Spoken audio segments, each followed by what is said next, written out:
ಒಂದು ಹಳ್ಳಿಯಲ್ಲಿ ಅರ್ಜುನ್ ಎಂಬ ಒಳ್ಳೆಯ ಮನಸ್ಸಿನ ಹುಡುಗ ವಾಸಿಸುತ್ತಿದ್ದ. ಅವನಿಗೆ ಪ್ರಕೃತಿ ಮತ್ತು ಪಕ್ಷಿಗಳ ಮೇಲೆ ತುಂಬಾ ಪ್ರೀತಿ. ಪ್ರತಿದಿನ ಬೆಳಗ್ಗೆ ಅವನು ಮನೆಯ ಮುಂದೆ ಮರದ ಕೆಳಗೆ ಕುಳಿತು ಪಕ್ಷಿಗಳ ಚಿಲಿಪಿಲಿ ಧ್ವನಿ ಕೇಳುತ್ತಾ ಸಂತೋಷಪಡುವನು.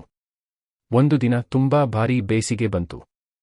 ಸೂರ್ಯನ ಬಿಸಿ ಇಷ್ಟು ಹೆಚ್ಚಿತ್ತು ಅಂದ್ರೆ ನೆಲವೇ ಉರಿಯುತ್ತಿತ್ತು. ಕೆರೆಗಳು ಒಣಗಿದ್ದವು, ಸಣ್ಣ ಗುಂಡಿಗಳಲ್ಲಿದ್ದ ನೀರು ಕೂಡ ಮಾಯವಾಗಿತ್ತು. ಆ ದಿನ ಅರ್ಜುನ್ ಮರದ ಕೆಳಗೆ ಕುಳಿತಿದ್ದಾಗ ಕೆಲವು ಸಣ್ಣ ಪಕ್ಷಿಗಳು ತುಂಬ ದಾಹದಿಂದ ಹಾರುತ್ತಾ ಛೀ ಛೀ ಎಂದು ಕಷ್ಟಪಡುತ್ತಿರುವುದನ್ನು ಅವನು ಗಮನಿಸಿದ.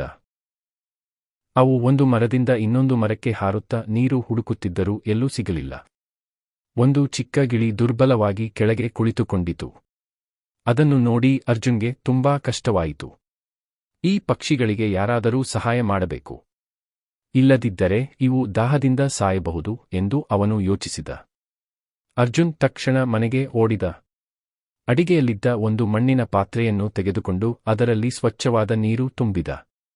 ನಂತರ ಅದನ್ನು ಮನೆಯ ಅಂಗಳದಲ್ಲಿರುವ ದೊಡ್ಡ ಮರದ ಕೆಳಗೆ ಇಟ್ಟು ಸ್ವಲ್ಪ ದೂರ ನಿಂತು ನೋಡತೊಡಗಿದ. ಮೊದಲಿಗೆ ಒಂದು ಸಣ್ಣ ಗಿಳಿ ಬಂದು ಪಾತ್ರೆಯನ್ನು ನೋಡಿತು. ಅದು ಜಾಗರೂಕತೆಯಿಂದ ಹತ್ತಿರ ಬಂದು ನೀರು ಕುಡಿದಿತು. ಸ್ವಲ್ಪ ಹೊತ್ತಿನಲ್ಲಿ ಮತ್ತೊಂದು ಗಿಳಿ ಬಂತು. ನಂತರ 2 ಚಿಕ್ಕ ಚಿಟ್ಟೆಗಳು ಕೂಡ ಬಂದು ನೀರು ಕುಡಿದವು. ಸ್ವಲ್ಪ ಸಮಯದಲ್ಲಿ ಆ ಮರದ ಸುತ್ತ ಹಲವಾರು ಪಕ್ಷಿಗಳು ಸೇರಿಕೊಂಡವು. ಅವು ಎಲ್ಲವೂ ತಣ್ಣೀರನ್ನು ಕುಡಿದು ಸಂತೋಷದಿಂದ ಚಿಲಿಪಿಲಿ ಮಾಡತೊಡಗಿದವು.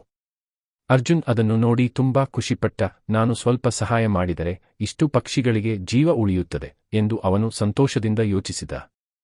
ಆ ದಿನದಿಂದ ಅರ್ಜುನ್ ಪ್ರತಿದಿನವೂ ಬೆಳಿಗ್ಗೆ ಮತ್ತು ಸಂಜೆ ಆ ಪಾತ್ರೆಯಲ್ಲಿ ನೀರು ತುಂಬಲು ಶುರುಮಾಡಿದ.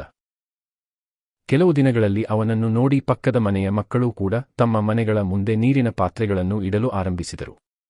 ಹಳ್ಳಿಯಲ್ಲೆಲ್ಲ ಬೇಸಿಗೆಯ ದಿನಗಳಲ್ಲಿ ಪಕ್ಷಿಗಳಿಗೆ ನೀರು ಸಿಗತೊಡಗಿತು. ಪಕ್ಷಿಗಳ ಚಿಲಿಪಿಲಿ ಧ್ವನಿ ಮತ್ತೆ ಹಳ್ಳಿಯನ್ನು ತುಂಬಿತು. ಅರ್ಜುನ್ ಮಾಡಿದ ಚಿಕ್ಕ ಕೆಲಸ ಹಲವಾರು ಜೀವಗಳನ್ನು ಉಳಿಸಿತು. ನೀತಿ: ಬೇಸಿಗೆಯಲ್ಲಿ ನಮ್ಮ ಮನೆಯ ಮುಂದೆ ಒಂದು ಪಾತ್ರೆಯಲ್ಲಿ ನೀರು ಇಡುವುದು ಪಕ್ಷಿಗಳಿಗೆ ದೊಡ್ಡ ಸಹಾಯ. ಸಣ್ಣ ಸಹಾಯವೂ ದೊಡ್ಡ ಜೀವಗಳನ್ನು ಉಳಿಸಬಹುದು.